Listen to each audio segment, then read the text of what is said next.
திமுக தகவல் தொழில்நுட்ப அணியின் சென்னை மண்டல ஆலோசனை மற்றும் ஆய்வுக் கூட்டம் சென்னை மாதவரத்தில் எம்எல்ஏ சுதர்சனம் தலைமையில் நடைபெற்றது. சென்னை மாதவரத்தில் திமுக தகவல் தொழில்நுட்ப அணியின் சென்னை மண்டலம் சார்பில் ஆலோசனை மற்றும் ஆய்வுக் கூட்டம் நடைபெற்றது. திமுக தகவல் தொழில்நுட்ப அணி செயலாளரும் தொழில்துறை அமைச்சருமான டிஆர்பி ராஜா சிறப்பு விருந்தினராக கலந்து கொண்டார். அமைச்சர்கள் சேகர்பாபு, நாசர், மாதவரம் எம்எல்ஏ சுதர்சனம் உள்ளிட்டோர் பங்கேற்றனர். அப்போது வரும் சட்டமன்ற தேர்தலில் 234 தொகுதிகளில் 200க்கும் மேற்பட்ட தொகுதியில் திமுக வெற்றி பெற செய்ய வேண்டும் என்றும் ஐடி விங்கில் உள்ள நிர்வாகிகள் கடுமையாக உடைக்க வேண்டும் என்றும் ஆலோசனை வழங்கப்பட்டது.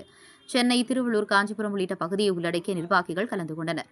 அப்போது பேசிய அமைச்சர் டிஆர்பி ராஜா, பெண் பிள்ளைகள் மீது தவறான பார்வைப்பட்டாலே முதல்வர் நடவடிக்கை எடுப்பார் என்றும், அண்ணா பல்கலைக்கழக மாணவ விவகாரத்தில் 24 மணி நேரத்தில் நடவடிக்கை எடுத்து அந்த மிருகத்தை கூண்டில் அடைத்தார். கூண்டில் அடைக்கும் போது வழக்கு விழுந்துள்ளார். இன்னும் எதிர்பார்த்தேன் எனவும் மிருகங்களை வேட்டையாட முதல்வர் ஹண்டராக வேலை செய்துள்ளார் என்றும் கூறினார். உடனுக்குடன் செய்திகளை தெரிந்து கொள்ள தமிழ்நாடு 24 நியூஸ் சேனலை சப்ஸ்கிரைப் செய்யுங்கள். லைக், ஷேர் பண்ணுங்க. நன்றி. பெண்களுக்கு பாதுகாப்பு, பெண்களுக்கான பாதுகாப்பை உறுதி செய்வதில் இந்தியாவின் நம்பர் 1 மாநிலமாக தமிழ்நாடு தான் திகழ்கிறது என்பதை நாம் மட்டுமில்ல, ஒன்றிய அரசு சொல்லும் அந்த ஒரு டேட்டாவே சொல்லுது. அதனாலதான் இந்த இந்தியாவில் டாப் சேஃபஸ்ட் சிட்டிஸ்ல சென்னையும் கோயம்புத்தூரும் மிகப்பெரிய ஒரு உயரத்தில் இருக்கின்ற. அதுக்கு காரணம் திராவிட நாயகன் மாண்புமிகு தமிழ்நாடு முதலமைச்சர் அவர்கள் தான். அவரது கரத்தை வெளிப்படுத்தும் விதமாக எதிரணியின் அந்த செயலாளர்கள் இங்கே அழைக்கிறோம். நாம் செய்து இருக்கும் போதே, இங்க நம்ம இந்த வேலை பார்த்துட்டு இருக்கும் போது நமக்கு எதிரணிகள் ஆளுக்கால ஒரு பொய் பிரச்சாரத்தை செஞ்சுக்கிட்டே தான் இருக்காங்க. நேற்று ஒரு பெரிய ஒரு விரும்பத்தக்காத ஒரு நிகழ்வு நடந்தது. அது உங்களுக்கு நல்லா தெரியும்.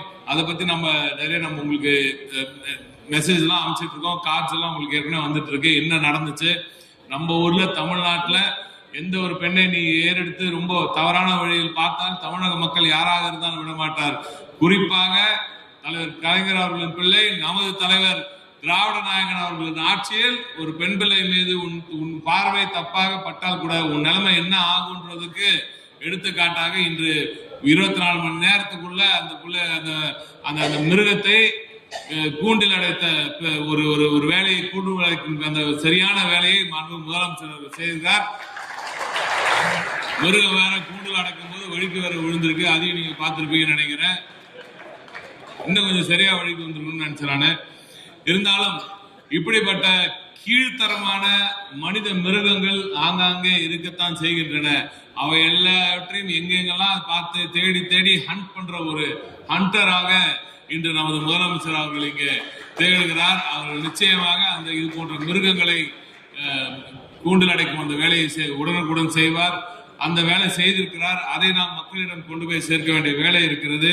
என்ன ஒரு ஹேஷ்டாக் இப்ப நம்ம செய்திருக்கோம். எந்த பணியில